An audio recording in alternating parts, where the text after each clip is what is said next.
그리고 여기까지는 입력하는 요소들 위주였는데 폼에는 선택하는 종류도 있어요. 내 성별을 고르거나 메일 수신 여부, 광고 수신 동의 이런 거를 선택할 때 이용하는 기능이요. 예를 들어 성별에서 내가 남자다라고 전달해주고 싶어요. 그럼 인풋 타입, 예를 들어 체크박스 이렇게 작성을 하시면은 남 옆에 선택할 수 있는 체크박스가 생기는 걸 볼 수 있습니다. 같은 방식으로 여자라고 입력을 해놓고 체크박스라고 만들어 놓으면 여자라는 게 생기고 마찬가지로 선택되는 걸 확인할 수 있죠. 근데 이것도 앞에 보이는 글자는 단순히 사용자한테 보이는 글자라고 했잖아요. 그러면 인풋 타입 체크박스라는 건 똑같기 때문에 사용자가 남잔지 여잔지 이 데이터만으로는 구분할 수 없겠죠?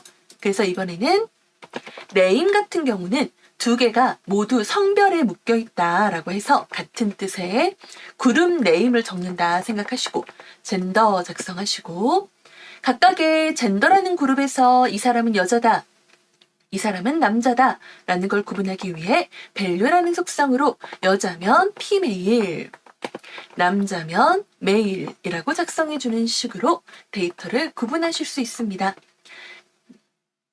그런데 여기에서 저장을 하고 보면은 남자와 여자가 동시에 선택이 되는데요.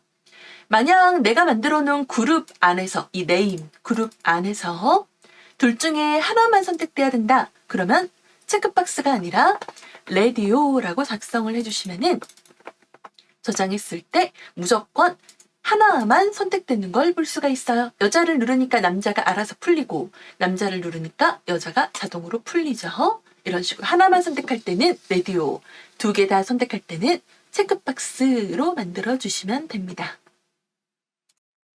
또 많이 쓰는 기능으로는 쇼핑몰에서 여러분 옵션을 선택을 할 때 굉장히 많은 색깔과 사이즈와 종류들을 선택할 수가 있게 되어 있죠.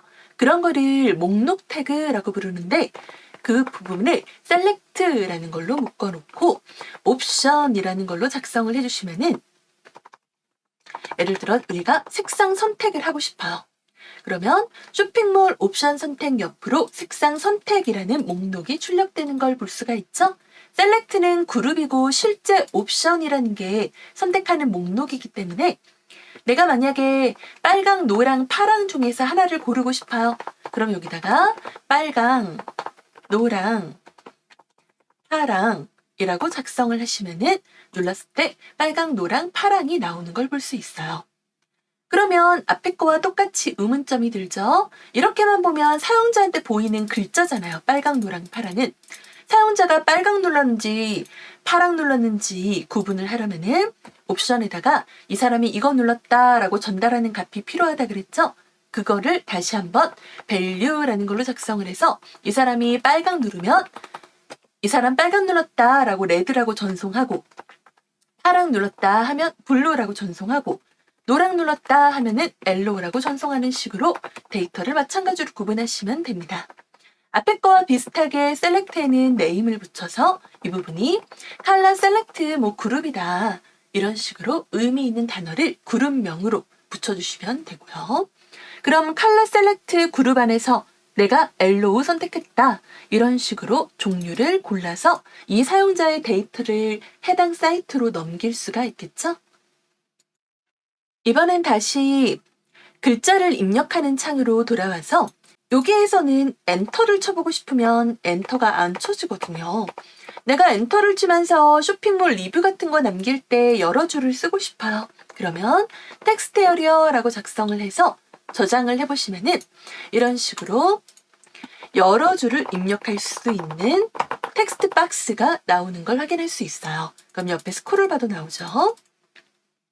화면이 너무 좁은 건 콜스라는 속성으로 옆으로 보이는 열의 개수를 설정을 해주고 로스라는 속성으로 한 줄에 몇 줄을 보이게 할 건지 5줄 보이고 싶다, 7줄 보이고 싶다 이런 걸 세팅해서 만들어주시면 한 번에 7줄이 보이고 그 이상 쓰면 옆에 스크롤 바가 나타나는 이런 결과를 확인하실 수 있습니다.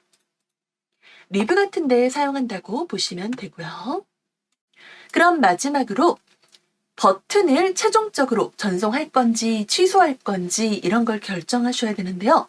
버튼이라는 거는 그대로 버튼 시작해서 버튼의 종류를 취소로 할 건가, 제출할 건가, 범용으로 할 건가 이런 걸 설정을 해주는데 위에서 쓴 회원가입을 전송하고 싶다. 그러면 submit이라고 쓴 다음에 그 이름을 아이디 또는 클래스를 이용을 해서 이 부분이 예를 들어 회원가입용이다. 그러면 뭐 사인업이라고 쓴다든지 그리고 화면에다가 회원가입 이렇게 작성해서 회원가입 버튼으로 만들 수도 있고요.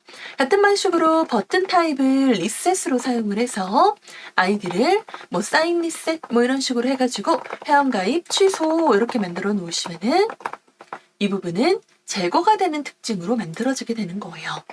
반대로 우리가 쇼핑몰 옵션을 고르다가 재고가 남았는지 확인하고 싶어요. 그럼 이거는 서버로 전송하거나 그런 게 아니라 간단하게 중간 옵션에서 어떤 버튼으로 무슨 기능을 그 사이트만의 기능을 확인하고 싶은 거죠. 그러면 버튼 타입은 버튼이라는 기능으로 범용 기능을 할 수 있어요. 범용이라는 건 모든 것이 될 수 있다라는 뜻이죠. 그럼 이거는 우편물은 찾기도 될 수 있고 재고 확인도 될 수 있고 아이디 중복 확인도 될 수 있고 다양한 기능이 가능하게 되는 거예요. 나중에 여러분이 프로그래밍 언어를 어떻게 연결해서 쓰느냐에 따라 결정된다고 확인하시면 됩니다. 마찬가지로 아이디에다가 이 데이터에 대한 뭐 프로덕트 넘버 체크를 확인한다든지 그런 식으로 적당한 이름을 써주시면은 용도에 맞게 활용할 수가 있겠죠?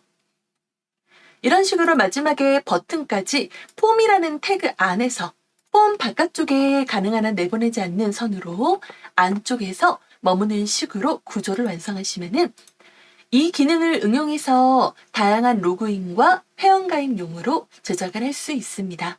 한번 여러분도 공부하면서 연습 다양하게 해보세요.